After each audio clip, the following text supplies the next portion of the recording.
صحیح مسلم کی ایک حدیث ہے. حدیث کے راوی حضرت ثوبان رضی اللہ تعالی عنہ ہے. فرماتے ہیں کہ رسول اللہ صلی اللہ علیہ وسلم نے ارشاد فرمایا: علیک بکثرۃ السجود فإنک لا تسجد للہ سجدۃ الا رفعک اللہ بها درجہ وحط عنک بها خطیئہ. اللہ کے رسول صلی اللہ علیہ وسلم فرماتے ہیں کہ تم زیادہ سے زیادہ سجدہ کیا کرو، کیونکہ اگر تم اللہ کے رضا کے خاطر ایک سجدہ کرو گے تو اللہ تبارک و تعالی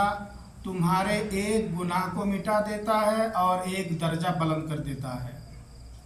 محترم حضرات، اللہ کے رسول صلی اللہ علیہ وسلم نے اس حدیث مبارکہ میں فرماتے ہیں کہ تم کثرت کے ساتھ سجدہ کیا کرو، زیادہ سے زیادہ سجدہ کیا کرو. اگر تم اللہ تبارک و تعالیٰ کی رضا کے لیے، اللہ تبارک و تعالیٰ کی رضا مندی حاصل کرنے کے لیے ایک سجدہ کرو گے تو اللہ تبارک و تعالیٰ تمہارے ایک سجدے کے بدلے میں تمہارا ایک درجہ بلند کر دیتا ہے اور تمہارا ایک گناہ مٹا دیتا ہے. محترم سامعین، اس حدیث میں جو سجود یعنی سجدہ کرنے کا حکم دیا گیا ہے، اس سجدے سے مراد فرض نماز کے علاوہ جو نفلی نماز ہوا کرتا ہے ان نماز ہے. یعنی فرض نماز ادا کرنے سے پہلے یا اس کے بعد جو سنتیں ہیں، جو نفلی نماز ہے، ان نمازوں کو کثرت کے ساتھ ادا کرنے کا حکم دیا ہے. اور ہمیں اور آپ کو ایک بات ذہن میں رکھنا چاہیے، تمام مسلمانوں کو نوافل کی ادائیگی میں بھی رسول اللہ صلی اللہ علیہ وسلم کے سنت مبارکہ کو ہمیشہ سامنے رکھنا چاہیے. یعنی جو نفلی نماز ہم ادا کریں گے، جو نوافل ہم ادا کریں گے، وہ رسول اللہ صلی اللہ علیہ وسلم کے اسوہ حسنہ کے مطابق ہو، آپ صلی اللہ علیہ وسلم کی سنت مبارکہ کے مطابق ہو. کیونکہ ہر خیر و بھلائی اس کام میں ہے، ہر خیر و بھلائی اس عبادت اور عمل میں ہے جو رسول اللہ صلی اللہ علیہ وسلم کے سنت مبارکہ کے مطابق ہو.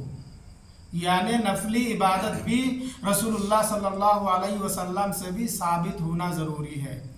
محترم سامعین، آج کے اس مختصر درس میں رسول اللہ صلی اللہ علیہ وسلم کی ایک حدیث مبارکہ پیش کی گئی ہے، اور اس حدیث مبارکہ سے ہمیں اور آپ کو جو بات معلوم ہوا ہے وہ یہ ہے کہ نوافل کے ذریعے سے نفلی عبادت کرنے والے شخص کے درجات کو بلند کر دیا جاتا ہے اور اس کے گناہوں کو بھی مٹا دیا جاتے ہیں. یعنی جو شخص اللہ کے رضا کے خاطر، اللہ تبارک و تعالیٰ کی رضامندی حاصل کرنے کے لیے فرض نماز ادا کرنے کے ساتھ ساتھ نفلی نماز ادا کرتے ہیں، یعنی نوافل ایک سجدہ وہ کرتے ہیں تو اللہ سبحانہ و تعالیٰ اس کے ایک سجدے کے بدلے میں اس کا ایک درجہ بلند کر دیتا ہے، اس کے مقام و مرتبہ کو بڑھا دیتا ہے اور اس کا ایک گناہ مٹا دیتا ہے. اور اسی طرح سے یہ بھی معلوم ہوا ہے کہ نفلی عبادت جب ہم کریں گے اس وقت ہمیں اس بات پر دھیان رکھنا چاہیے